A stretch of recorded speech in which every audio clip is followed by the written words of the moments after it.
దేవుని వాక్య సహాయకర్మకై దానియేలు గ్రంథంలో నుండి కొన్ని మాటలు మనము ధ్యానం చేద్దాం. దానియేలు గ్రంథం 11వ అధ్యాయం వచనం 32 చదువుకుందాం.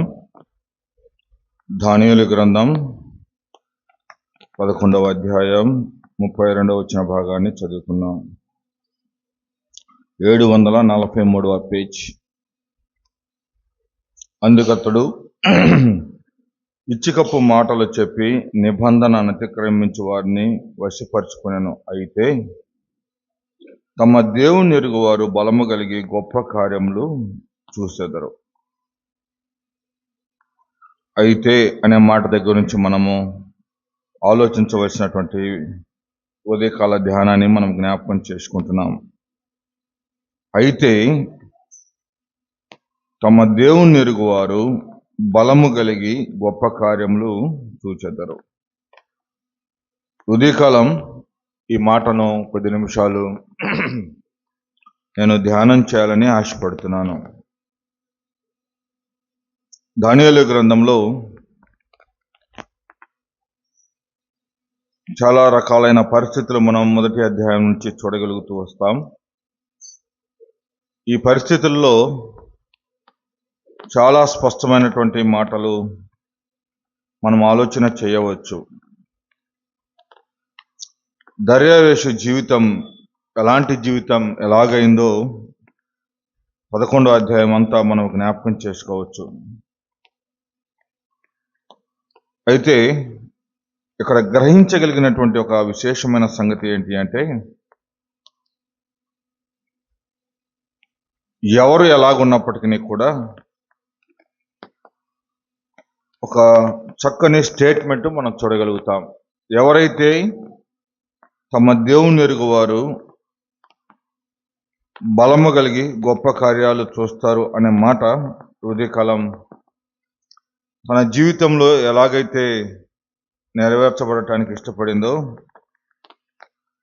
ఆనాటి దినాలలో వారి జీవితాల్లో మాత్రమే కాదు, ఈనాటి మన జీవితాల్లో కూడా దేవుడు ఆ కార్యాలను అలా గొప్ప చేయగలడు అనే మాట నేను జ్ఞాపకం చేస్తున్నాను. దానికి ఉదయకాలం దైవ గ్రంథంలో ఎవరైతే ప్రభువుని ఎరిగారో, ప్రభు కోసం నిలబడ్డారో, అట్టి ప్రజలు ఎలాగూ గొప్ప కార్యాలు చూడగలుగుతూ వచ్చారో కొన్ని సంగతులు మీతో పంచుకోవాలని ఆశపడతా ఉన్నాను. ఆరంభంలో మనం చూడగలుగుతాం, ఆదికాండంలో గొప్ప జలప్రళయం కలిగింది. జలప్రళయంలో చాలా మంది చనిపోయారు. భూమిలో సమస్త జీవరాశులను నిర్మూలన చేయగలిగారు. కానీ ఒక కుటుంబం మాత్రమే, ఒక వ్యక్తికి సంబంధించిన వారు మాత్రమే, ఒక్క ఓడలో ఉన్నవారు మాత్రమే బ్రతకగలిగారు, గొప్ప కార్యాలు చూడగలుగుతూ వచ్చారు. అదే నోవహు జీవితం అని నేను జ్ఞాపకం చేస్తున్నాను. కారణం, నోవహు బ్రతకటానికి, నోవహు నివసించటానికి, నోవహు వర్ధిల్లటానికి, నోవహుని అలాగూ మనము జ్ఞాపకం చేసుకోవటానికి విశేషమైన కారణం ఏంటి అంటే, ఆదికాండం 6వ అధ్యాయానికి రండి. ఆదికాండం 6వ అధ్యాయానికి రండి. 9 నుండి 12 వచ్చిన భాగాలు చదువుకుందాం.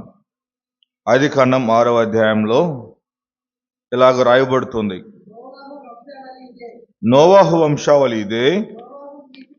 నోవహు నీతిపరుడును తన తరములో నిందారహితుడినై ఉండెను. నోవహు దేవునితో కూడా నడిచినవాడు. షేము, హాము, యాపెతు అను 3 కుమారులు నోవహు కనెను. ఆ మాటను జాగ్రత్తగా పరిశీలించండి అందరూ. భూలోకము దేవుని సన్నిధిని చెడిపోయి ఉండెను. భూలోకము బలాత్కారంతో నిండి ఉండెను. దేవుడు భూలోకమును చూచినప్పుడు అది చెడిపోయి ఉండెను. భూమి మీద సమస్త శరీరులు తమ మార్గమును చెరిపివేసుకుని ఉండిరి. చాలు చాలు. నోవహు జీవిత కాలంలో, నోవహు బ్రతుకుతున్న దినాలలో భూమి యొక్క పరిస్థితి, భూమి మీద ఉన్న వారి పరిస్థితి ఎలాగుందో ఇక్కడ మనం జ్ఞాపకం చేసుకోగలుగుతూ ఉన్నాం. నోవహుకి కుటుంబం ఉంది, నోవహుకి వంశం ఉంది, నోవహుకి పెద్ద జీవితం కనబడుతున్నప్పటికీ ఆ కుటుంబం అంతటిలో, ఆ వంశం అంతటిలో, అందరిలో కూడా నోవహు ఒకే ఒక విషయాన్ని జ్ఞాపకం చేసుకుంటున్నాడు. నోవహు గురించి వ్రాయబడిన సంగతి ఏంటి అంటే, అతడు నిందారహితుడు అని వ్రాయబడింది ఆరంభంలో, వచనం 9లో. రెండవది నీతిమంతుడు అని వ్రాయబడింది. అంతేకాదు వచనం 9లోనే వ్రాయబడింది నోవహు దేవునితో నడిచెను అని వ్రాయబడింది. 3 ప్రాముఖ్యమైన విషయాలు నోవహు జీవితంలో ఉదయకాలం ఆలోచన చేస్తున్నాం. నోవహు దేవునితో నడిచాడు కాబట్టి, నడుస్తున్నాడు కాబట్టి నిందారహితుడిగా ఉన్నాడు. నోవహు దేవునితో నడవటానికి ఇష్టపడుతూ నడుస్తూ ఉన్నాడు కాబట్టి నీతిమంతుడిగా ఉన్నాడు. కాబట్టి ఆనాటి జీవితంలో, ఆనాటి పరిస్థితులలో వచనం 11 ప్రకారం భూలోకమంతా చెడిపోయింది. భూలోకంలో ఉన్నవంతా చెడిపోయింది. వారు ఎలాగున్నారంటే వారు చెడిపోయిన వారిగా కనబడుతున్నారు. ఎలాగూ చెడిపోయారు? అక్కడే వ్రాయబడింది, వారు బలాత్కారము చేత చెడిపోయారట. బలాత్కారంతో నిండి ఉంది భూలోకం. అందరూ బలవంతులు అనుకొని బలాత్కారమైన కార్యాలు చేస్తున్నారు, దేవునికి విరోధమైన కార్యాలు చేస్తున్నారు, అయోగ్యమైన కార్యాలు చేస్తున్నారు, అపవిత్రమైన కార్యాలు చేస్తున్నారు, అన్యాయమైన కార్యాలు చేస్తున్నారు. కానీ ఒకే ఒక వ్యక్తి, ఒకే ఒక కుటుంబం, ఒకే ఒక వంశంలో ఒకే ఒక వ్యక్తి అతడు కలిగి ఉన్న జీవితం ఏంటంటే, చుట్టూ ఎన్ని బలాత్కార్యాలు జరుగుతున్నా, ఎన్ని రకాలైన అయోగ్యమైన పరిస్థితులు జరుగుతున్నా, అన్యాయాలు జరుగుతున్నా, అక్రమం జరుగుతున్నా, నీతి లేని జీవితం జరుగుతున్నా కూడా ఒకే ఒక వ్యక్తి నిలబడుతూ వచ్చాడు. ఆ వ్యక్తి నోవహు. ఆయన గురించి వ్రాయబడింది అతడు నీతిమంతుడు, అతడు యథార్థవంతుడు అని వ్రాయబడిన సంగతిని మనం చూడగలుగుతున్నాం. నిందారహితుడిగా కనబడుతున్నాడు, దేవునితో నడిచిన వాడిగా కనబడుతున్నాడు. అలాగైతే ఉదయకాలం ఆలోచన చేద్దాం. ప్రభువుని ఎరిగిన కుటుంబాలలో, ప్రభువును తెలుసుకున్న కుటుంబాలలో, ప్రభువుతో నడవటానికి ఇష్టపడినటువంటి వ్యక్తులలో దేవుడు వ్యక్తిని ప్రత్యేకపరుస్తాడు అనే ఆలోచన విధానాన్ని ఉదయకాలం మనం కలిగి ఉండటం మంచిది. భూలోకమంతా చెడిపోయింది. దైవ గ్రంథంలో రాయబడింది, నీతిమంతుడు లేడు, ఒక్కడునూ లేడు, అందరూ ఏకముగా పనికిమాలినవారైరి అని వ్రాయబడింది. అయినప్పటికీ కూడా భూలోకంలో దేవుణ్ణి ఎరిగినటువంటి వ్యక్తి, దేవునితో నడవటానికి ఇష్టపడినటువంటి వ్యక్తి జీవితం ఎలాగుంది అంటే నిందారహితంగా కనబడుతుంది, నీతిమంతుడిగా కనబడుతుంది. నా వాక్, నా నడక ప్రభుతో ఉంటే చాలు అని జ్ఞాపకం చేస్తూ ఉంది. సోదరుడా, సోదరి, పెద్దలారా, దేవుని సంఘంగా నీవు నేను ఆలోచించాల్సిన విషయాలు ఏంటి అంటే, ప్రభు బిడ్డలుగా, దేవుని బిడ్డలుగా, సంఘస్థులుగా, సహవాసికులుగా మనం ఉంటూ ఉన్నప్పుడు మనం ఆలోచించాల్సినటువంటి విశేషమైన సంగతి ఏంటి అంటే, లోకం తన పని తను చేసుకుని పోతుంది. లోకంలో ఉన్నదంతయు శరీరాశ, నేత్రాశ, జీవపు డంబం కనబడుతుందిలే. కానీ ప్రభు ఒక్కడే నీతిమంతుడు, ప్రభు ఒక్కడే గొప్పవాడు అనే సంగతులు గ్రహించినటువంటి వ్యక్తి, నేను ప్రభుతోనే ఉంటానన్న వ్యక్తి లోకమును వదిలి, లోకాశలను వదిలి, లోకంలో ఉన్నటువంటి పద్ధతులను వదిలి, లోక సంబంధమైన స్థితిగతులను వదిలి ప్రభు కోసం జీవిస్తాడు. కాబట్టి తన జీవితంలో గొప్ప కార్యాలు చూడగలిగాడు. ఏంటి ఆయన చూడగలిగిన గొప్ప కార్యం చెప్పండి? ఏం చూడగలిగాడు? 40 దివారాత్రులు ప్రచండమైన వర్షము భూమిని శుభ్రంగా తుడిచివేయగా ఆయన అరారాతు పర్వతం మీద దిగి మొట్టమొదటిగా ఏం చేశాడు? దేవునికి బలి అర్పించాడు. దేవుని స్తుతించటం, దేవుని ఆరాధించటం, దేవుని ప్రేమించటం, దేవుని దగ్గర సాగిలపడటం, దేవుడు చేసిన కార్యాలను ఆయన స్పష్టంగా చూడగలగటం నోవాహు జీవితంలో మనం చూడగలుగుతూ వస్తున్నాం. అలాగైతే ప్రియులారా, తన జీవితం ప్రత్యేకపరచబడింది, తన స్థితి ప్రత్యేకపరచబడింది, తన పేరు ప్రత్యేకపరచబడింది. ఈనాటి దినాలలో నీవు నేను కూడా నోవాహును జ్ఞాపకం చేసుకునే జీవితాన్ని దేవుడు అనుగ్రహిస్తూ తరాలు వెంబడి తరాలు, వంశాలు వెంబడి వంశాలు, సంవత్సరం వెంబడి సంవత్సరాలు గడిచిపోతున్నప్పటికీ కూడా దేవుని దృష్టిలో దేవుని కొరకు నిందారహితుడిగా, నీతిమంతుడిగా, యథార్థవంతుడిగా ఉన్నటువంటి నోవహు జీవితం ఎలాగుందో నీవు నేను కూడా అలాగుండాలని ప్రభు పక్షం నా దేవుని వాక్యం నీకు నాకు సెలవిస్తూ ఉంది. పరిస్థితులు భిన్నంగానే ఉంటాయి, పద్ధతులు భిన్నంగానే ఉంటాయి, అరాచకాలు జరుగుతూనే ఉంటాయి, అన్యాయం జరుగుతూనే ఉంటుంది, అక్రమం జరుగుతూనే ఉంటుంది. మణిపూర్ లాంటి ప్రాంతాలలో దేవుని మందిరాలే కాల్చివేయబడ్డాయి. వ్యక్తులే చాలా ఘోరంగా, అన్యాయంగా, అక్రమంగా హింసించారు. అయినప్పటికీ కొంతమంది నిలబడ్డారు ప్రభువుని ఎరిగిన వారి జీవితాలలో. దేశాలు వదిలి వెళ్ళిపోయారు, ప్రాంతాలు వదిలి వెళ్ళిపోయారు, భాషను వారు వదిలి తల దాచుకోవటానికి వెళ్ళారు. ఈ మధ్యకాలంలో కొంతమంది ప్రియ యవన బిడ్డలు మన ప్రాంతం నుండి వెళ్ళి మణిపూర్ లాంటి ప్రాంతాలలో పరిచర్య చేస్తున్నటువంటి బిడ్డలతో, మిషనరీ స్టూడెంట్స్తో మాట్లాడుతూ ఉండగా, అన్నా ఆర్ఎస్ఎస్ వారి ఇంట్లోనే మాకు అవకాశం దొరికింది, మేము కాలేజీలో ఉద్యోగం చేసుకుంటూ ఇక్కడ పనిచేస్తున్నాం, అక్కడ చర్చిస్ రెంట్కి ఇస్తారు, ఇన్ని గంటలకు ఇన్ని గంటలు, అక్కడ బహిరంగంగా చర్చిస్ పెట్టడానికి లేదు.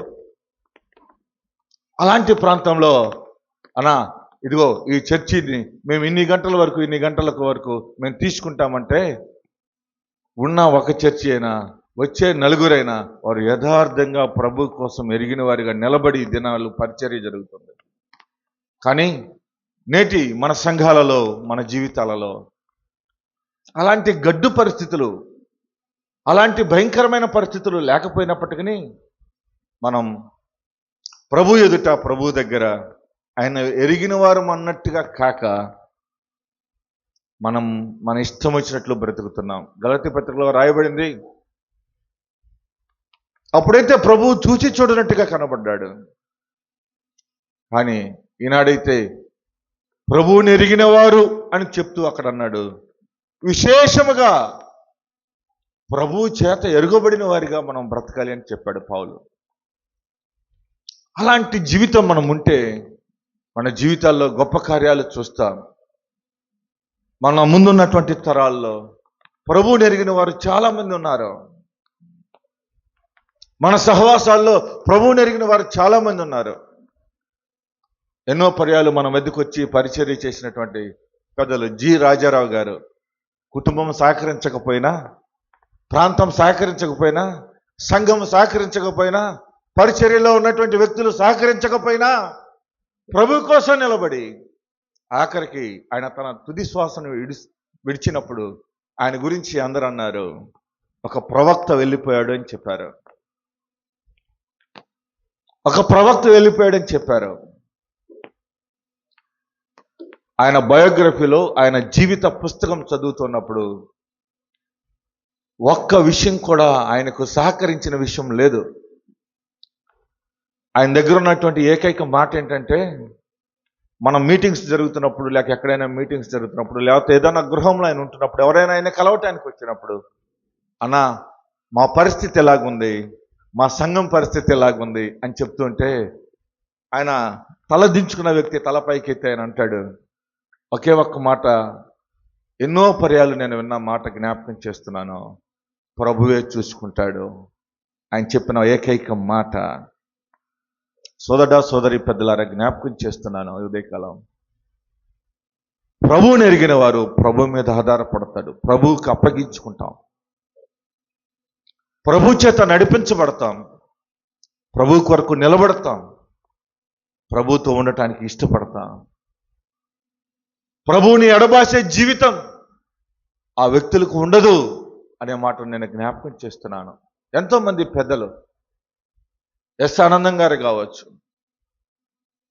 అట్లాగే ఎంతోమంది పెద్దలు, ప్రభుదాస్ రెడ్డి గారు కావచ్చు, కుటుంబాన్ని విడిచి పరిస్థితులను విడిచి భిన్నంగా ఉన్నప్పటికీ ప్రభు కోసం నిలబడ్డాడు. ఈ దినం ఆ కుటుంబాల నుంచి ఎంతోమంది వ్యక్తులు బయటకు వచ్చారు, ప్రభువుని ఆరాధిస్తున్నారు. అలాగైతే నీవే పరిస్థితిలో ఉన్నావో తెలియదు, మనం ఏ పరిస్థితిలో ఉంటున్నామో తెలియదు.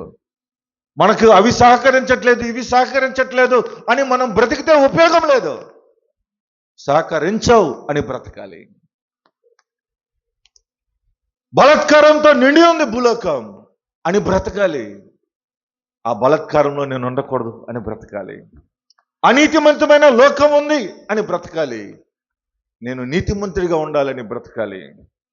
యథార్థత లేదు అని బ్రతుకుతున్నాం లోకంలో, అయితే నేను యథార్థవంతుడిగా ఎలాగుండాలి అని బ్రతకాలి. అది ప్రభువు నెరిగిన వారి జీవితాల్లో జరిగే కార్యాలు. ఒకవేళ మనం అలాగుంటే ప్రభు గొప్ప కార్యాలు చేయగలడు అనే మాట నేను జ్ఞాపకం చేస్తున్నాను. మొట్టమొదటి మాటను నేను జ్ఞాపకం చేస్తున్నాను. చుట్టుపక్కల ఉన్నటువంటి పరిస్థితులు ఏమాత్రము ఆవగింజంత కూడా మనకు ఉపయోగపడకపోయినా మనము ప్రభువుని ఎరిగిన వారిగా బ్రతికితే ప్రభు మన జీవితాల్లో గొప్ప కార్యాలు చేయగలరు. రెండవ మాటను ధ్యానం చేద్దాం రండి.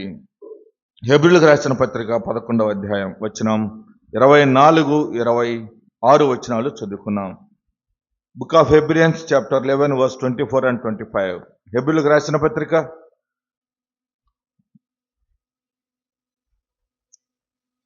11వ అధ్యాయం. మోషే పెద్దవాడైనప్పుడు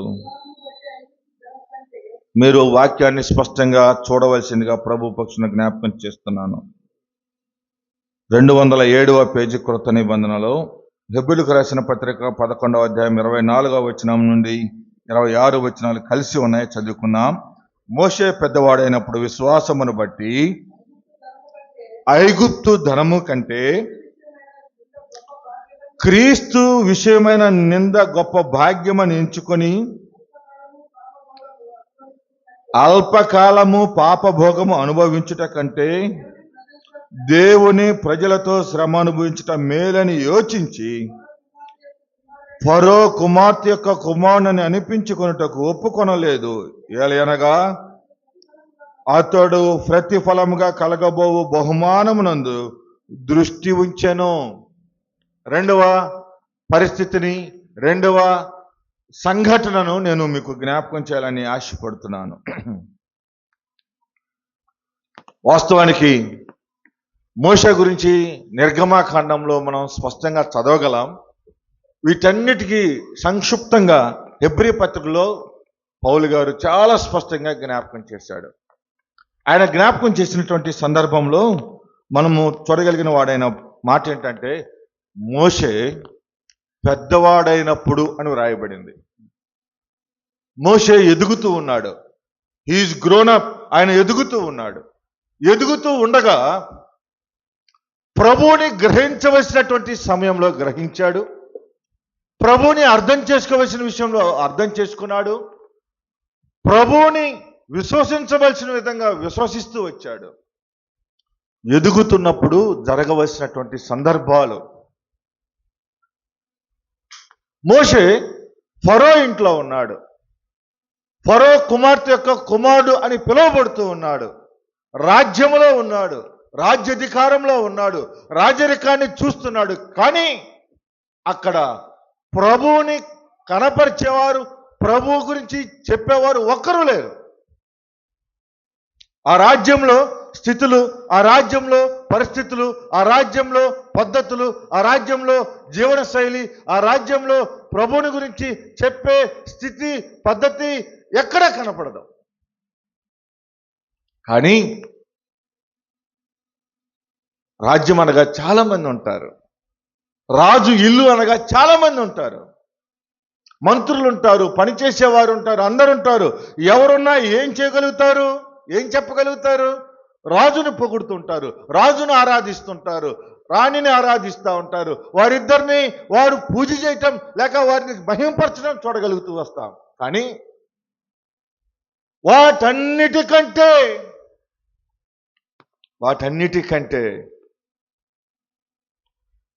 మోషే తల్లి 2 మాటలు చెప్తూ వచ్చిందే. కన్న తల్లి పాలిస్తూ పెంచుతుందే, ఆ తల్లి చెప్పిన మాటలు ఉన్నాయే, ఆ మాటలను గుర్తించాడు యవనుడైనటువంటి మోషే. యవన ప్రాయములో తన జీవితంలో బాల్యము నుండి యవన జీవితం వరకు కూడా తను ఆ మాటలు గ్రహిస్తూ వస్తున్నటువంటి అతని గురించి వ్రాయబడింది 11వ అధ్యాయం హెబ్రీ పత్రికలో. మోషే పెద్దవాడైనప్పుడు చదవండి. ఏముందంట? పెద్దవాడు అవుతూ ఉండగా తన జీవితంలో ఏం కలుగుతుంది? విశ్వాసం కలుగుతుంది. ఈ ఉదయకాలం జ్ఞాపకం చేస్తున్నాను.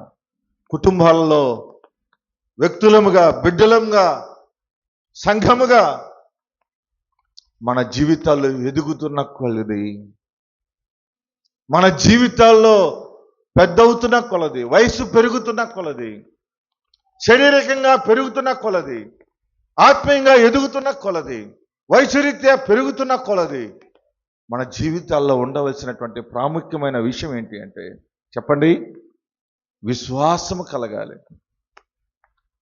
విశ్వాసం లోపిస్తూ ఉంది. అది వయసును బట్టిని కావచ్చు, పద్ధతులను బట్టి కావచ్చు, పరిస్థితులను బట్టి కావచ్చు. చాలా పర్యాయాలు విశ్వాసాన్ని మనం ప్రక్కన పెడుతున్నాం, విశ్వాసాన్ని మనం పక్కకి నెట్టి వేస్తున్నాం,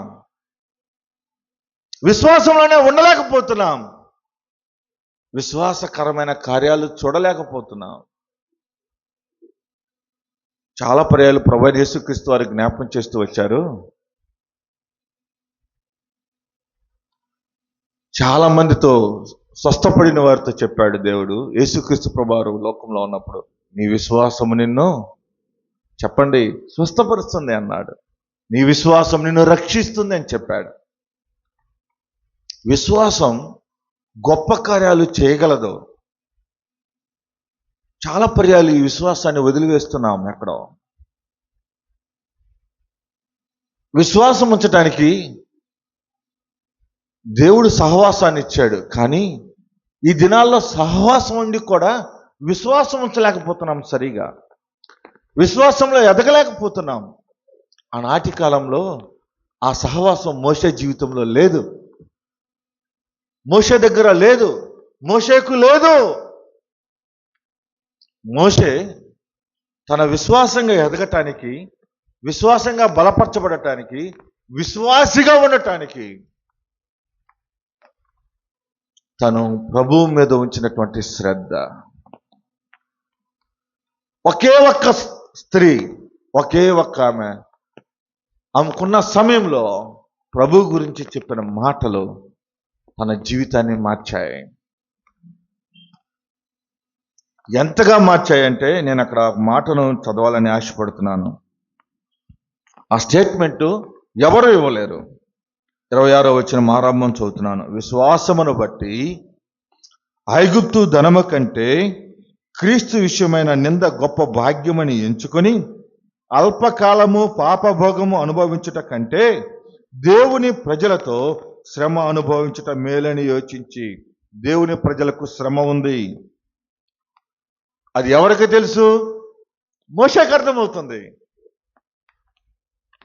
మోషే తన కుటుంబీకులు, తన రాజ్యంలో ఉన్నవారు, తన అధిపతులు, తన రాజులు దేవుని ప్రజల పట్ల వారు కలిగి ఉన్న స్థితిగతులు మోషే చూస్తూ ఉండగా, ఇప్పుడు మోషే తన ఇంటిలో, తన రాజ్యంలో ఏముందంటున్నాడు? అల్పకాల పాప. దాన్ని గ్రహించాలి. ప్రభువుని ఎరుగుట అంటే లోకంలో ఉన్నదాన్ని గ్రహించి దాని మీద లక్ష్యం ఉంచక దాని నుంచి వేరుగా జీవించడం ఇష్టపడాలి. ఈ దినాల్లో యవన బిడ్డలైన వారు, ఈ దినాల్లో దేవుణ్ణి ప్రభుని అంగీకరించడానికి ఇష్టపడుతున్నటువంటి వారి జీవితాలు గొప్పగా ఉండాలి అంటే లోకంలో ఉన్నదాన్ని మనము విడిచిపెట్టాలి, దూరంగా ఉండాలి అనే మాటను నేను మీకు జ్ఞాపకం చేస్తున్నాను. లోకంలో ఉన్నదంతా అల్పకాలం, చాలా స్వల్పమే, అది గతించిపోతుంది. ఒకానొక దినమున పెద్ద వేండ్రముతో దేవుడు దీన్ని లయపరచబోతున్నాడు, అగ్నిగంధకముతో కాల్చివేయబోతున్నాడు. ఈ లోకము దాని ఆశ గతించబోతా ఉంది. ఈ లోకంలో ఉన్నదంతా ఖాళీ బూడిద కాబోతా ఉంది. కానీ ప్రభు నిన్ను దానికి భిన్నముగా ఆయన ఎరిగిన వారిని, అల్పకాలానికి సంబంధించిన సంగతుల నుంచి వేరైనటువంటి వారందరినీ ప్రభు జ్ఞాపకం చేసుకొని ఆయన అంటున్నాడు, తెస్సలోనికీయులకు రాసిన పత్రికలో జ్ఞాపకం చేస్తున్నా, తీనక్కర్లేదులే, వారు నాతో ఉంటాడు అని చెప్పారు. ప్రభు బోర ఊదుతూ ఉండగా ఎవరైతే ఆయన అంగీకరించారో, ఎవరైతే ఆయన చూస్తూ వచ్చారో, ఎవరైతే వాటిని విడిచిపెట్టారో వారందరూ కూడా మహిమతో వారు లేపబడతారు. వారందరూ మహిమ దేహాలతో ఉంటారు. మహిమ దేహాలతో ఉన్నటువంటి వారందరూ కూడా ఎక్కడుంటారు? ప్రభు దగ్గర ఉంటారు. ప్రభు మహిమను చూస్తారు, ప్రభు తేజస్సును చూస్తారు. 24 పెద్దల మధ్యలో, ఆ గొర్రెపిల్ల మధ్యలో ప్రభు నిన్ను చూస్తూ ఉండగా, నీ గురించి చెప్తూ ఉండగా, నీ గురించి మాట్లాడుతూ ఉండగా ప్రభు దగ్గర నీవు బలా నమ్మకమైన మంచి దాసుని అనిపించుకోబోతూ ఉండగా ప్రభు నేను పిలిచి ఆయన మార్కు సువార్తలో, మత్తయి సువార్తలో జ్ఞాపకం చేసినట్టు, నేనే మార్గమును సత్యమును జీవమునై ఉన్నాను, నా ద్వారా తప్ప ఎవరు పరలోక రాజ్యానికి వారసుడిగానే నేను చెప్పాడే, ఆ పరలోక రాజ్యంలో ఉన్నటువంటి ఆ గొప్ప ఇంటిలో నేను స్థలము సిద్ధపరచ వెళుచున్నానని చెప్పాడే, ఆ స్థలాన్ని నీకు ఇచ్చి నీ నమ్మకత్వాన్ని బట్టి I will give this reward. ఈ రివార్డు నీ దగ్గర నుంచి ఇంకెవరు తీసివేయలేరు. దిస్ ఈజ్ ఫర్ యూ, ఇది నీ కొరకే. ఆయన జ్ఞాపకం చేసి దాన్ని నీకు నాకు అనుగ్రహించి ఆయన నిన్ను నన్ను గొప్ప చేయబోతున్నాడు. ప్రకటన గ్రంథంలో రాయబడింది 20వ అధ్యాయంలో అక్కడ చిమ్మట కొట్టైనను చిమ్మట్లు కూడా ఉండవంట. అక్కడ కన్నీటి బాష్ప బిందువులు ఉండవు, అక్కడ పళ్ళు కొరుకుట ఉండదు. ఇవన్నీ కూడా ఈ లోకంలో ఉంటాయి. వాటిని మనం విసర్జించుకుంటే మనము అలాంటి కార్యాలు, గొప్ప కార్యాలు చూడగలుగుతాం అనే మాటను జ్ఞాపకం చేస్తున్నాను. రెండవ మాట అర్థమైందని నేను అనుకుంటున్నాను. మొట్టమొదటి మాట ఏంటి చెప్పండి? చుట్టూ వారు చెడిపోయిన, భూలోకము చెడిపోయిన, నేను ప్రభువుని ఎరిగిన వాడను, ప్రభువుని ఎరిగిన దానను, ప్రభు ఎరిగిన కుటుంబం, ప్రభు ఎరిగిన సంఘం అని మనం నిలబడితే ప్రభు మన జీవితాల్లో గొప్ప కార్యాలు చేస్తాడు. రెండవ మాట జ్ఞాపకం చేశాను, చెప్పండి. ఈ లోకంలో ఉన్నటువంటి అల్పకాల పాప భోగాలు ఉన్నాయి, వాటిని మనం విసర్జిస్తే నా ప్రభు ఉన్నాడు అని అనుకుంటే, ప్రభు కోసం నిలబడితే, క్రీస్తు కోసం నిందపడ్డా పర్లేదు అని మోషేలాగా అనుకుంటే మనం గొప్ప కార్యాలు చూడగలుగుతాం. మోషే ఎన్ని గొప్ప కార్యాలు ఇశ్రాయేలు ప్రజల పట్ల చేశాడో. దేవుడు అన్నాడు, నా సేవకుడైన మోషే అన్నాడు.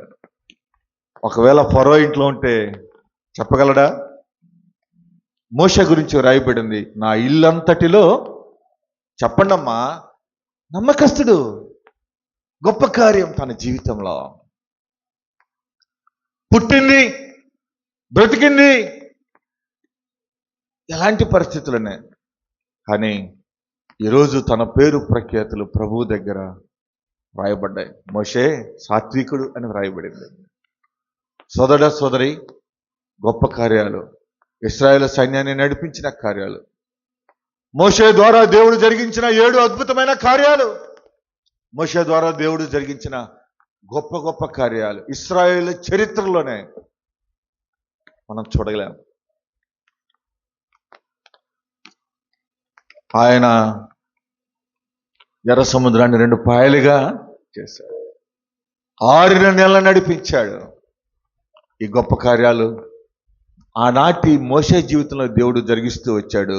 మోషే ప్రభు కోసం నిలబడ్డాడు కాబట్టి ఈనాటి నా జీవితాల్లో కూడా ప్రభు మన జీవితాల్లో గొప్ప కార్యాలు చేయబోతున్నాడు. ఎప్పుడు అంటే మనము ప్రభు కోసం నిలబడితే, ప్రభువుని ఎరిగి ఉంటే, నా ప్రభు అని మనం గుర్తించి ప్రభు వద్దన్న విషయాలను ప్రక్కన పెట్టి ప్రభు వైపు చూస్తూ ఉంటే ప్రభు నన్ను నడిపిస్తాడు. 3వ మాట నేను జ్ఞాపకం చేయాలని ఆశపడుతున్నాను. ఆదికాండం 37వ అధ్యాయానికి రండి. Genesis chapter 37 verse 11. ఆదికాండం 37వ అధ్యాయం 11వ వచనం, 39వ అధ్యాయం 9వ వచనం. అక్కడక్కడ కొన్ని మాటలు అలాగూ చదువుకున్నాం, సమయం సరిపోదుగా. అతని సహోదరులు అతని యందు అసూయపడిరి. అయితే చాలు ఇక్కడ మనం యేసేపు గురించి చదువుకుంటున్నాం. యాకోబు కుమారులైన యేసేపు గురించి చదువుకుంటున్నాం.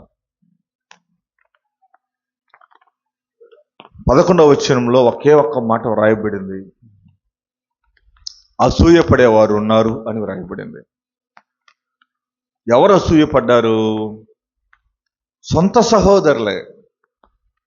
చాలాసార్లు ఈ అసూయలు మనం చూస్తూ ఉంటాం. సొంత వారే అసూయపడేటువంటి పరిస్థితులు మనం చూస్తూ ఉంటాం. 39వ అధ్యాయానికి రండి, వచనం 9 కూడా చదువుకుందాం. మొట్టమొదటిది అసూయ ఉంది. రెండవది, నీవు అతని భార్య అయినందున నిన్ను తప్ప మరి దేనిని నాకు అప్పగింపకుండా ఉండలేదు. కాబట్టి నేనెట్లు ఇంత ఘోరమైన దుష్కార్యం చేసి దేవునికి విరోధముగా పాపమును కట్టుకుందనని తన యజమాని భార్యతో అనెను. రెండవది, లోకంలో దుష్కార్యం ఉంది, అసూయ ఉంది, దుష్కార్యము ఉంది. ఆ దుష్కార్యం గురించి యేసేపు అంటున్నాడు, అది ఘోరమైన దుష్కార్యము అన్నాడు. అది ఘోరమైన దుష్కార్యము అన్నాడు.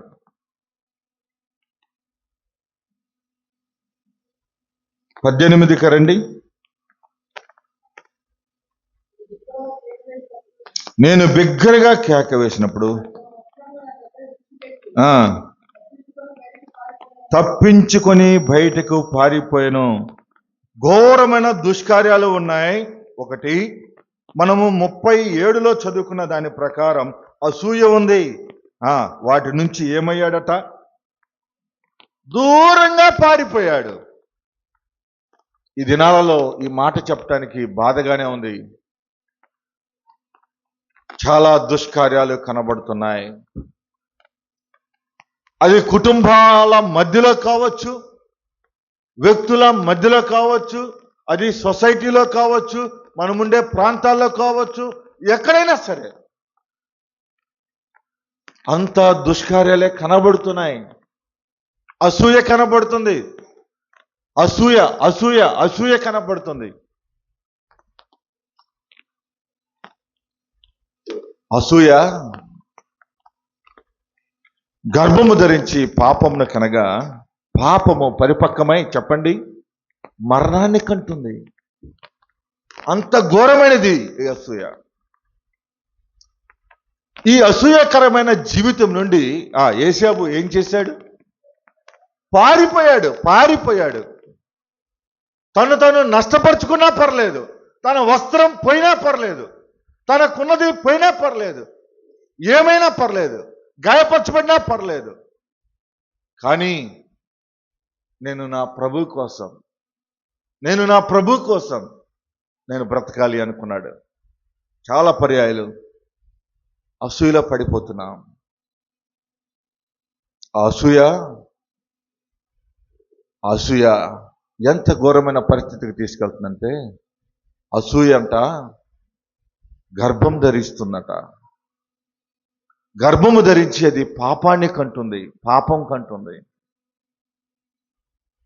ఆ పాపం పరిపక్వమై మరణాన్ని తీసుకొస్తుంది. అసూయ చిన్నదే కావచ్చు, పైకి కనపడింది కావచ్చు, మైండ్లో, హృదయంలో, తలంపులలో, ఆలోచనలో ఉండేదే అది పైకి కనపడి చేసేది కాదు. ఒకవేళ దేవుడు ప్రతి వ్యక్తికి ఒక కిరీటం ఇచ్చి, వింటున్నారా అందరూ? ప్రతి వ్యక్తికి ఒక కిరీటం ఇచ్చి ఆ కిరీటానికి ఒక 2 బల్బులు పెట్టాడు అనుకోండి, ఒక రెడ్ బల్బు, ఒక గ్రీన్ బల్బు. మనం ఒక వ్యక్తి వైపు చూస్తున్నప్పుడు ఆ వ్యక్తిని చూసి, ఆ పరిస్థితులు చూసి, ఆ స్థితిగతులు చూసి అసూయ పడుతున్నాం అనుకోండి, రెడ్ బల్బు వెలుగుతా ఉందనుకోండి, మన పరిస్థితి ఏంది? మన పరిస్థితి ఏంది? దేవుడు ప్రతిసారి ఆ ఇండికేషను వాక్యం ద్వారా నీకు నాకు చెప్తా ఉన్నాడు, మనకు చెప్తా ఉన్నాడు. అసలు దైవ గ్రంథం కన్నా కూడా ఒక మాటకి నేను మీకు జ్ఞాపకం చేయాలి. క్రైస్తవుల్లో ఉన్న అసూయ లోకంలో లేదట. ఆరాధించే వాళ్ళలో ఉన్న అసూయ లోకంలో లేదు. దేవుని మందిరానికి వచ్చే వారిలో ఉన్న అసూయ లోకంలో లేదట. సోదరుడా, సోదరి, దేవుని బిడ్డలారా, జ్ఞాపకం చేస్తున్నాను. అసూయ అది గర్భము ధరించి పాపానికి అంటుంది, పాపము పరిపక్వమై మరణానికి అంటుంది. ఆ మరణానికి అందరూ ప్రాప్తులే.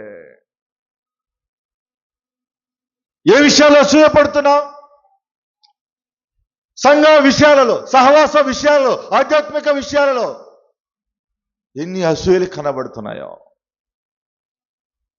జాగ్రత్త. దేవుడు దాన్ని విడిచిపెట్టమంటున్నాడు. యేసేపు అంటున్నాడు, అయ్యో ఇంత ఘోరమైన దుష్కార్యం చేయటానికి, ఆ అసూయ కలిగిన పరిస్థితిలోకి నేను వెళ్ళటానికి అన్నదమ్ములు ద్వేషిస్తున్నారు. నేను ఎక్కడ బ్రతుకుతున్నాను? ఒంటరిగా బ్రతుకుతున్నాను.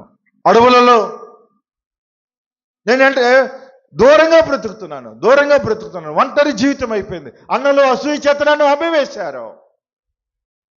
గుంటలో తోయబడ్డాను, అమ్మివేయబడ్డాను, నరకం అనుభవిస్తున్నా కూడా అతడు ప్రభువుని ఎరిగిన వాడిగా, ప్రభువుని తెలిసిన వాడిగా, ఇప్పుడు ఒక రాజ్యంలో, ఒక ఇంటిలో బానిసగా బ్రతుకుతున్నా కూడా తను ఒక మాటే జ్ఞాపకం చేసుకుంటున్నాడు, నేను దేవుని దృష్టికి ఇంత ఘోరమైన దుష్కార్యం ఎలాగో చేయగలను. ఒకవేళ అక్కడ లిటరల్గా ఉన్నటువంటి పాపం వేరులేండి. దేవుని ఎరిగిన బిడ్డల్లో ఉండవలసినటువంటిది ఏంటి అంటే, దేవునికి విరోధమైన ప్రతి పాపాన్ని మనము విడిచి పరిగెత్తి పారిపోవాలి. ఆ స్థితిలో ఉండకూడదు, అక్కడ ఉండకూడదు అని దేవుని గ్రంథం చదివిస్తా ఉంది. దాన్ని విడిచిపెట్టాలి, పారిపోవాలి అనే మాటను దైవ గ్రంథంలో మనం చూడగలుగుతూ వస్తున్నాం. ఒక మాటను చదవాలని ఆశపడుతున్నాను. రండి, 45వ అధ్యాయం ఆదికాండం వచనం 5 కూడా చదువుకుందాం.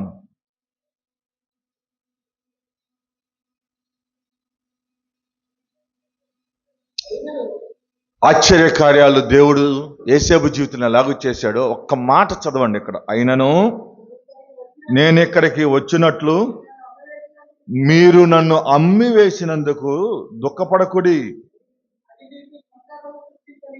అది మీకు సంతాపము పుట్టింపనీయకుడి. ప్రాణరక్షణ కొరకు దేవుడు మీకు ముందుగా నన్ను పంపించెను. 2 సంవత్సరముల నుండి కరువు దేశంలోనున్నది, సేద్యమైనను కోతైనను లేని సంవత్సరములు ఇంకా 5 వచ్చును. ఆ మాట పట్టుకోండి. మిమ్మును ఆశ్చర్యముగా రక్షించి దేశంలో మిమ్మును శేషముగా నిలుపుటకును ప్రాణంతో కాపాడుటకును. అక్కడ ఏమో మాట వాడాడు? దేవుడు మీకు ముందుగా నన్ను పంపించెను. ఎంత ఆశ్చర్య కార్యం! అమ్మివేసిన అన్నలు సిగ్గుపడే పరిస్థితి, దుఃఖపడే పరిస్థితి, తలెత్తుకోలేని పరిస్థితి. మీకు ఇప్పుడు పశ్చాత్తాపం కలగవచ్చు, కానీ దాన్ని పక్కన పెట్టండి. ఇప్పుడు అది అక్కర్లేదు. ఇప్పుడు దేవుడు నాకు ఇచ్చిన కర్తవ్యం ఏంటంటే మిమ్మల్ని కాపాడటం. అందుకే దేవుడు నన్ను పంపించాడు. ఇప్పుడు దేవుడు నాకు ఇచ్చిన కర్తవ్యం ఏంటంటే మిమ్మల్ని రక్షించటం.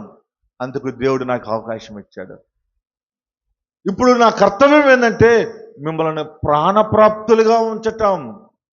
ప్రాణప్రాప్తులుగా, ఆకలి కొని చనిపోకూడదు, మీకు తిరిగి మీ ప్రాణం రావాలి. అది నా కర్తవ్యం. ఒకప్పుడు అసూయ చెందిన అన్నదమ్ములు అమ్మివేస్తే ఆ అన్నదమ్ములతో ఈయన అంటున్నాడు, అసూయను దూరపరుచుకున్న వ్యక్తి మాట్లాడుతున్నాడు, ఇప్పుడు దేవుడు నన్ను మీ కొరకు ముందుగా ఇక్కడికి పంపించాడు.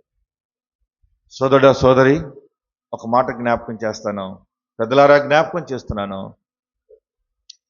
దేవుడు మనలను ముందుగా ఎక్కడికో పంపిస్తున్నాడు. పరిస్థితులు దాటవచ్చు, పద్ధతులు దాటవచ్చు, కన్నీరు కారవచ్చు, బాధ ఉండవచ్చు.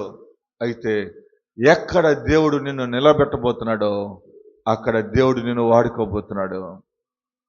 నా జీవితంలో దేవుడు చేసిన ఈ కార్యాలనే అద్భుతంగా చూడగలుగుతూ వస్తూ ఉన్నాను. గొప్ప ఎగ్జాంపుల్ నేనేం చెప్తున్నాను, ఎందుకంటే నా దేవుడు నాకు జ్ఞాపకం చేస్తున్నాడు. ఎన్నో పరిస్థితుల్లో నిలవబెట్టాడు, ఎన్నో పరిస్థితుల్లో ఆయన జ్ఞాపకం చేస్తూ వచ్చాడు. ఆ ప్రభుని విడిచిపెట్టడం అంత సాధ్యం కాదు. ఆ ప్రభువుని జ్ఞాపకం చేసుకోకుండా ఉండటం అంత సాధ్యం కాదు. ఒక మాట ఆయన అంటున్నాడు, నా దేవుడు నాకు అప్పగించిన పని ఏంటంటే నిన్ను క్షేమంగా చూడటం, నీకు ప్రాణం ఇవ్వటం, నీకు రక్షణ ఇవ్వటం. అదే నాకు నేర్పించాడు. అసూయ దుష్కార్యం నుండి దేవుడు నన్ను విడిపించాడు. కాబట్టి దాన్ని నేను ఇక జ్ఞాపకము చేసుకోను. మూడవ మాట జ్ఞాపకం చేస్తున్నాను. ప్రభు కోసం బ్రతికేటప్పుడు ఒంటరిగా బ్రతకాల్సిన స్థితిగతులు ఎదురవుతాయి. ఎవరు సపోర్ట్ ఉండదు, ఎవరు అన్నం తిన్నావనే వాళ్ళు కూడా అడిగేవారు ఉండకపోవచ్చు, భోజనం పెట్టకపోవచ్చు, వస్త్రాలు ఇవ్వకపోవచ్చు, బ్రతకటానికి బ్రతుకునివ్వలేకపోవచ్చు, గృహాల్లో చేర్చుకోకపోవచ్చు, నెట్టివేయబడవచ్చు. కానీ నువ్వు ప్రభు కోసం నిలబడితే ప్రభువు వారిని నీ యొద్దకు తీసుకువస్తాడు. యేసేపు జీవితంలో జరిగిన కార్యం, ప్రభువుని ఎరిగిన వారు ఆశ్చర్య కార్యాలు చూడగలుగుతూ వస్తారు. ఇంకా మన జీవితాల్లో బ్రతుకుతున్నామన్నట్టు మనం ఉన్నాములే, కానీ ఇంకా మృతమైన జీవితాన్ని ఇంకా కలిగి విశ్వాసులుగా మనం జీవిస్తే దాన్ని మనం నష్టపోతాం. నష్టపోయే పరిస్థితులు కనబడుతున్నాయి. వాటిని సరి చేసుకుందాం. ప్రభు కోసం నిలబడదాం. అవమానమా వచ్చిందా, అసూయ కలిగిందా, అయోగ్యత కనబడుతుందా, దుష్కార్యాలు కనబడుతున్నాయా, వాటిని వదిలి ప్రక్కకు వెళ్దాం. ప్రక్కకు వెళితే దేవుడు ఆశ్చర్యమైన అద్భుత కార్యాలు చేస్తాడు అనే మాటని జ్ఞాపకం చేస్తూ, దేవుడు ఎంత మంచి మనసు ఇస్తాడంటే వారిని క్షమింప చేపించాడు. దేవుడు యేసేపు అన్నదమ్ములను క్షమించి వేశాడు. ఆ మనసు ఇస్తాడు. ఆయన వైపు చూస్తే ఆయన ఎలాగో మనల్ని క్షమించాడో మనల్ని కూడా దేవుడు ఆ క్షమాపణ జీవితంలోకి తీసుకువెళ్తాడు. తద్వారా మనము ఆశ్చర్య కార్యాలు, అద్భుత కార్యాలు చూడగలుగుతాం అనే మాటను నేను జ్ఞాపకం చేస్తున్నాను. నాలుగో మాట నేను జ్ఞాపకం చేసి బహుశా ముగించాలని ఆశపడుతున్నాను. దేవుని చిత్తమైతే మరొకసారి దాన్ని కంటిన్యూ చేస్తాను. ఆదికాండం 5వ అధ్యాయానికి రండి. ఆదికాండం 5వ అధ్యాయం వచనం 22 చదువుకుందాం. ఆదికాండం 5వ అధ్యాయం వచనం 22 చదువుకుందాం.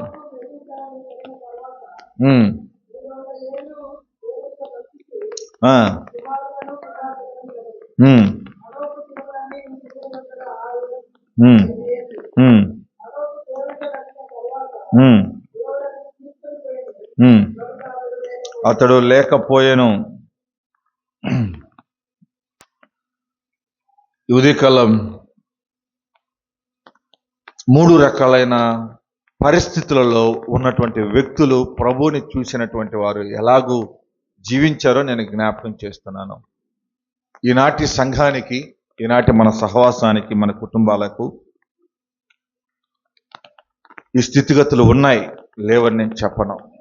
లోకంలో మనం బ్రతుకుతున్నాం, లోకంలో ఈ పరిస్థితులు ఉన్నాయి. అయితే వాటిని ఎరిగి క్రీస్తు కోసం మనం బ్రతికితే క్రీస్తు ఏమి చేస్తాడో, మన ముందు ఉన్న వారికి ఏమి చేశాడో అది జ్ఞాపకం చేస్తున్నాను. ఇక్కడ మనం 5వ అధ్యాయంలో భక్తుడైన హానోకును చూడగలుగుతూ వస్తున్నాం. హానోకు 65 ఏండ్లు కుటుంబ జీవితాన్ని నడిపించాడు, వ్యక్తిగత జీవితాన్ని నడిపించాడు. హనోకు లోకంలో అందరూ ఎలాగో బ్రతుకుతున్నారో అలాగూ బ్రతుకుతూ వచ్చారు. తనకు ఒక కుమారుడు పుట్టాడు. పుట్టిన తర్వాత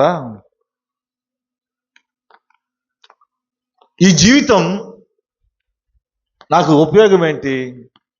లోకంలో అందరూ నడుస్తున్నట్టే నేను నడిస్తే ఉపయోగం ఏంటి? లోకంలో అందరూ బ్రతుకుతున్నట్టే బ్రతికితే నాకు ఉపయోగం ఏంటి? లోకంలో అందరి పేర్లు ఎలాగున్నాయో నా పేరు కూడా అలాగుంటే ఉపయోగం ఏంటి? అలా కాదు నేను ఉండాల్సిందే. ఇంతకాలం నేను బ్రతికిన బ్రతుకు నాకు తృప్తినివ్వలేదు. 60 సంవత్సరాల బ్రతుకు, 65 ఏండ్ల బ్రతుకు, 65 సంవత్సరాల బ్రతుకు నా జీవితానికి ఏ సార్థకత ఇచ్చింది? ఏ ఉపయోగం ఇచ్చింది? ఏ స్థితిని ఇచ్చింది?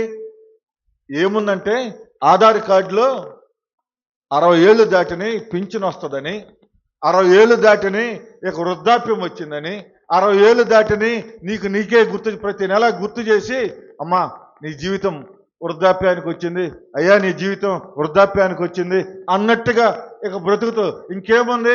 మనిషి జీవితంలో ఏమైపోతుంది?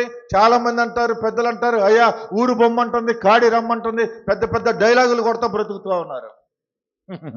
అలాగే బ్రతికాడు మెతూషెల కొన్ని రోజులు. తర్వాత అర్థమైంది ప్రభువుని ఎరిగిన తర్వాత. 65 ఏండ్ల తర్వాత తన జీవితంలో హనోకు బ్రతుకు ఎలాగుందంటే, మెతూషెలను కనిన తర్వాత ఇది కాదు నేను బ్రతకాల్సింది, దీనిలో నాకు యూనిక్నెస్ లేదు, దీనిలో నాకు ఒక ప్రత్యేకత లేదు, ఒక పవిత్రత లేదు, మనుషుల మధ్య నాకు అది కనబడట్లేదు, నా బంధుత్వాలు బాంధవ్యాలే నాకు ఎక్కువైపోతా ఉన్నాయి, నా కుటుంబం నా పద్ధతులే నాకు అనిపిస్తూ ఉన్నాయి. నిద్ర లేచిన దగ్గర నుంచి నేను నా కుటుంబం, నేను నా ఇల్లు, నేను నా జీవితం, నేను నా పిల్లలు, నేను నా ఆస్తి, నేను నా బ్రతుకు అనుకునే ఇంతకాలం 65 సంవత్సరాలు బ్రతుకుతూ వచ్చాను. దీనిలో ఉపయోగమో లేదు. ఇప్పుడు నేను అలా బ్రతికితే నా జీవితానికి ఉన్న అర్థం ఇది కాదు అని ప్రభువుని ఎరిగిన వ్యక్తి, ప్రభుని చూచిన వ్యక్తి ఎలా బ్రతికాడంటే, ఒకే ఒక్క మాటలో రాయబడింది, వచనం 23లో అనుకుంటాను. దేవుని వాక్యం చాలా స్పష్టంగా ఉంది. 21, 22లో 65 ఏండ్ల బ్రతుకుంది. 23లో తను నడిచినటువంటి దినాల గురించి 365 ఏండ్ల బ్రతుకును ఆయన జ్ఞాపకం చేశాడు. ఒకే ఒక్క వచనంలో, ఒక్క వచనంలో తన బ్రతుకు, తన నడత, తన జీవితం, తన స్థితి, తన ఆలోచన, తన పద్ధతులు, తన కుటుంబం, తన రక్త సంబంధం, తన స్థితి మొదటి 65 ఏండ్లలో ఉంది. తర్వాత తన నడిచిన జీవితం 23వ వచనంలో స్పష్టంగా వ్రాయబడింది. హనోకు దినములన్నీ ఎన్ని ఏండ్లు అట్లా? 365 ఏండ్లు. అయితే అక్కడ గ్యాప్ పెట్టి ఫుల్ స్టాప్ పెట్టి 34లో రాశాడు. చూడండి, హనోకు దేవునితో నడిచిన తరువాత, అది పట్టుకుందాం. దేవుని ఎరిగిన వారు దేవునితో నడవటానికి ఇష్టపడతారు. గత పర్యాయం నేను హనోకు గురించి జ్ఞాపకం చేశాను. దేవుని ఎరిగిన వారు దేవునితో నడవటానికి ఇష్టపడతారు. దేవునితో నడవటానికి ఇష్టపడినటువంటి వారి జీవితాలు ఎలాగుంటాయి అంటే, అలసట ఉండదు, అలుపు ఉండదు, పరిస్థితులు ఉండవు, దేని గురించి ఆలోచించరు. కొత్త నిబంధనలో రాయబడింది, ముందున్న పరుగు పందెంలో ఓపికతో పరిగెత్తమన్నాడు, వెనకున్నవి మరిచి ముందున్న వాటి కోసమై వేగిరపడుతూ అన్నాడు, నాగటిపై చేయి వేసి వెనుక తిరిగి చూడరన్నాడు అన్నాడు. అలాంటి పరిస్థితులు ఉన్నాయి. మన జీవితం రోజు నిద్ర లేచిన దగ్గర నుంచి పడుకునే దాకా పోయిన వారం ఏం జరిగింది, ఆ నెలలో ఏం జరిగింది, ఆ సంవత్సరంలో ఏం జరిగింది, పుట్టినప్పుడు ఏం జరిగింది, పెళ్ళైనప్పుడు ఏం జరిగింది, ఇదే బతికైపోతుంది. అప్పుడు అట్టన్నారు, ఇప్పుడు ఎట్టన్నారు, ఇదే జీవితం అయిపోతా ఉంది. ఏ మనిషి కరెక్ట్ చేస్తే కరెక్ట్ చేయించుకునే పద్ధతుల్లో, పరిస్థితుల్లో, స్థితిగతుల్లో నీవు నేను లేను. కానీ మనుషులు చెప్తే ఇగో అడ్డం వస్తుంది, మనుషులు చెప్తే బాధ అడ్డం వస్తుంది, మనుషులు చెప్తే స్టేటస్ అడ్డం వస్తుంది, మనుషులు చెప్తే వ్యత్యాసం అడ్డం వస్తుంది. దైవ గ్రంథం సెలవిస్తుంది ఉదయకాలం. ఈ దైవ గ్రంథం సెలవిస్తా ఉంది, దేవుని మాటలు సెలవిస్తున్నాయి. వాటిని విడిచిపెడదాం, వాటిని విడిచిపెడదాం. విడిచిపెడితే జరిగే స్థితి ఏంటంటే, హనోకు దేవునితో నడిచిన తర్వాత, నడుస్తూ ఉండగా, బ్రతుకుతూ ఉండగా, మాట్లాడుతూ ఉండగా, దేవుని వైపే చూస్తూ ఉండగా, అయ్యో దేవుడే నా మోడల్, ఇంకా నాకు ఎవరూ లేరు. పవిత్రంగా ఉండుట దేవుని ఇష్టం, పవిత్రంగా ఉంటాను. దుష్కార్యంలో చేయకూడదు, దేవునికి ఇష్టం, నేను దుష్కార్యంలో చేయను. నేను అవిశ్వాసంగా ఉండకూడదు, విశ్వాసిగా ఉండటం దేవునికి ఇష్టం, విశ్వాసిగా కనపడతాను. నేను యథార్థంగా ఉండటం దేవునికి ఇష్టం, యథార్థంగా బ్రతుకుతాను. నీతిమంతుడిగా ఉండటం దేవునికి ఇష్టం, నీతిమంతుడిగా బ్రతుకుతాను. అన్యాయము, అక్రమము, అపవిత్రత, అయోగ్యత, పాపము, దోషము, అపచారము ఈ లోకంలో ఉన్నాయని నాకు అక్కర్లేదు. I can follow to the Jesus. నేను దేవుని మాత్రమే, నేను దేవుని వైపే చూస్తూ బ్రతుకుతాను. సోదర సోదరి పెద్దలారా, ఎన్ని దినాలైపోయింది నువ్వు దేవుని చూచి?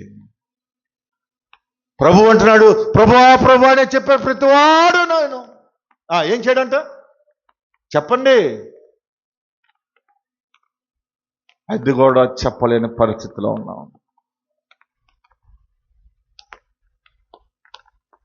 మన జీవితాలు అలాగైపోకూడదు, మన బ్రతుకులు అలాగైపోకూడదు, మన స్థితిగతులు అలాగైపోకూడదు.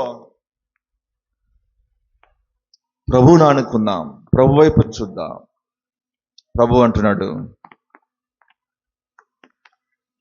రోమీయులకు రాసిన పత్రిక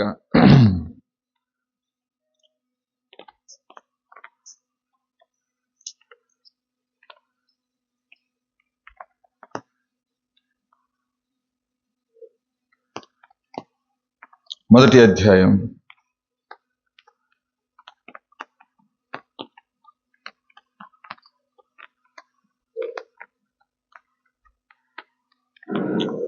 7 ఆఖరి భాగంలో చదువుతున్నాను. 1, 2, 7 వచనాలు కలిసి ఉన్నాయి. నేను అక్కడక్కడ జ్ఞాపకం చేస్తాను. మన తండ్రి అయిన దేవుని నుండి, ప్రభువైన యేసుక్రీస్తు నుండి కృపా సమాధానం మీకు కలుగునుగాక. దేవుడు తన కుమారుడు మన ప్రభువైన యేసుక్రీస్తు విషయమైన ఆ సువార్తను పరిశుద్ధ లేఖనమందు తన ప్రవక్తల ద్వారా ముందు వాగ్దానము చేసెను. యేసుక్రీస్తు శరీరం బట్టి దావీదు సంతానముగా మృతుల నుండి పునరుద్ధానుడైనందున పరిశుద్ధమైన ఆత్మను బట్టి దేవుని కుమారుడిగాను ప్రభావంతో నిరూపింపబడిన ఈయన నామము నిమిత్తము సమస్త జనులు ఏం చేయాలంట? విశ్వాసమునకు విధేయులగినట్లు ఈయన ద్వారా మేము కృపయు అపోస్తలత్వమును పొందితిమి. మీరును వారిలో ఉన్నవారై యేసు క్రీస్తు వారిగా ఉండుటకు ఏం చేయబడ్డాం? పిలువబడ్డాం. దేవుడు పిలిచాడు. లోకంలో ఎందరికో లేని భాగ్యాన్ని, లోకంలో ఎందరికో లేని జీవితాన్ని, ఎందరికో లేని సమయాన్ని, ఎందరికో లేని ఆధిక్యతను దేవుడు నీకు నాకు ఇచ్చాడు. ఒకప్పుడు నువ్వు ఆయన ద్వేషించావు, దూరస్తుడు అయిపోయావు, అన్యాయస్తుడిగా, అక్రమకారుడిగా, అయోగ్యుడిగా మనం ఉంటూ ఉండగా ప్రభువే మన యొద్దకు వచ్చాడు. ఆయనే మన దగ్గరికి వచ్చాడు. ఆయనే మనల్ని పిలిచాడు. ఆయనే మనల్ని ఎన్నుకున్నాడు. ఆయనే మన కోసం తన రక్తాన్ని కార్చాడు. ఆయన పరిశుద్ధతను నీ మీద నా మీద ఆపాదించిన ప్రభు ఇక నువ్వు పరిశుద్ధుడిగా ఉండని చెప్పాడు. పిలిచి నీకు ఇచ్చాడు ఆధిక్యత, పిలిచి నీకు ఇచ్చాడు భాగ్యం, పిలిచి నీకు ఇచ్చాడు సహవాసం, పిలిచి నీకు ఇచ్చాడు సంఘం, పిలిచి నీకు ఇచ్చాడు దేవుని వాక్యాన్ని. మనం ఏం చేస్తున్నాం? ఏం చేస్తున్నాం మనం? ఆధిక్యతను పోగొట్టుకుంటున్నాం. ఆధిక్యతలో లేకుండా అయిపోతా ఉంది.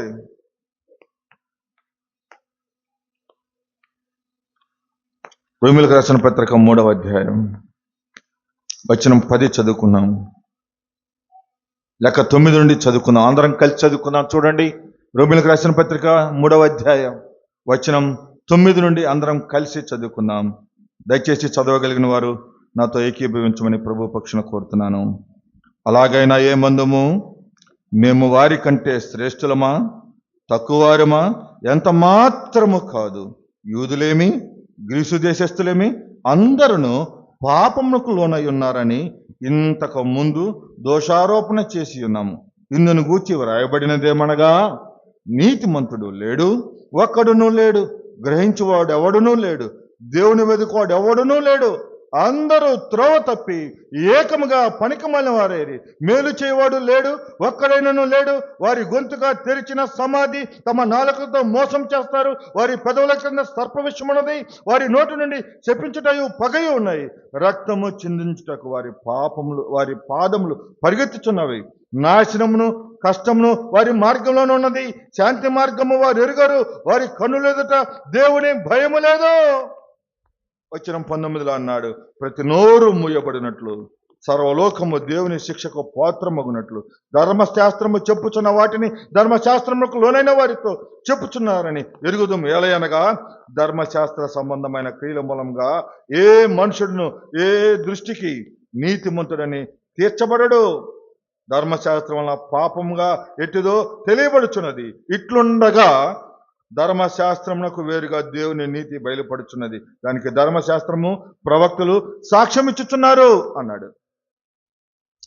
అంటూ వచనం 24లో జ్ఞాపకం చేశాడు. కాబట్టి నమ్మువారు ఆయన కృపచేతనే క్రీస్తు యేసునందులి విమోచనము ద్వారా ఉచితముగా నీతిమంతులుగా తీర్చబడుచున్నారు అన్నాడు. ఉదయకాలం వాక్యం చెప్పాల్సినంత చెప్పబడింది. మనిషి బ్రతికిది, లోకంలో ఉన్నది ఇది, ప్రభువు నెరిగిన వారి జీవితం ఇది. 11వ వచనం నుండి 19వ వచనం వరకు, 11వ వచనం నుండి 19వ వచనం వరకు మనిషి బ్రతికిదే. ఈ బ్రతుకులో మనిషి కొట్టుమిట్టాడుతున్నాడు. వచనం 12, 17 చిన్న మాట వ్రాయబడింది, శాంతి మార్గమే వారు ఎరుగరంట. ఉన్నా తెలుసుకోలేకపోతున్నారు. అయితే సోదరుడా సోదరి పెద్దలారా, ఈ ఉదయకాలం జ్ఞాపకం చేసుకున్నాం. ప్రభువు నెరిగితే నీ జీవితం నా జీవితం ఎలాగుంటుందో ఒక్క ఆఖరి మాట చూపించి నేను ముగించి వేస్తాను. అదే రోమీయులకు రాసిన పత్రిక 5వ అధ్యాయానికి రండి.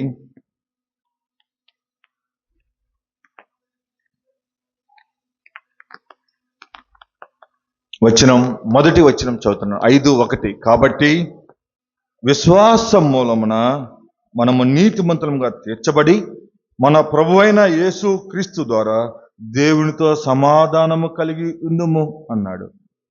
వచనం 6 చదువుతున్నాను, ఏలయనగా మనమింకను బలహీనమై ఉండగానే క్రీస్తు యుక్తకాలంలో భక్తిహీన కొరకు చనిపోయాను. వచనం 8, అయితే దేవుడు మన యెడల తన ప్రేమను వెల్లడిపడుచున్నాడు. ఎట్లనగా మనమింకను పాపులమై ఉండగానే క్రీస్తు మన కొరకు చనిపోయాను. కాబట్టి ఆయన రక్తము వలన ఇప్పుడు నీతిమంతులుగా తీర్చబడి మరింత నిశ్చయముగా ఆయన ద్వారా ఉగ్రత నుండి రక్షించబడదుము. వచనం 10, ఏలయనగా శత్రులమై ఉండగా ఆయన కుమారుని మరణం ద్వారా మనము దేవునితో సమాధానపరచబడిన వారమై ఆయన జీవించుట చేత మరి నిశ్చయంగా రక్షించబడదుము. అంతేకాదు మన ప్రభు అయిన యేసు క్రీస్తు ద్వారా చదువుకున్న ఈ మాటలో మనం ఉన్నామో లేదో జ్ఞాపకం చేసుకున్నాం. మనము దేవుని యందు అతిశయపడుచున్నాము. ఆయన ద్వారానే మనము ఇప్పుడు సమాధాన స్థితి పొంది ఉన్నాం. సమాధాన స్థితి ఉందా? We have the peaceful life, peace of mind. దయచేసి ఎవరు లేచి వెళ్ళొద్దు, తల్ల వంచండి, ప్రార్థన చేద్దాం. ఎవరు లేచి వెళ్ళొద్దు, దయచేసి పల్లవంచండి. కనీసం ఈ క్షణంలోనైనా, ఈ పరిస్థితుల్లోనైనా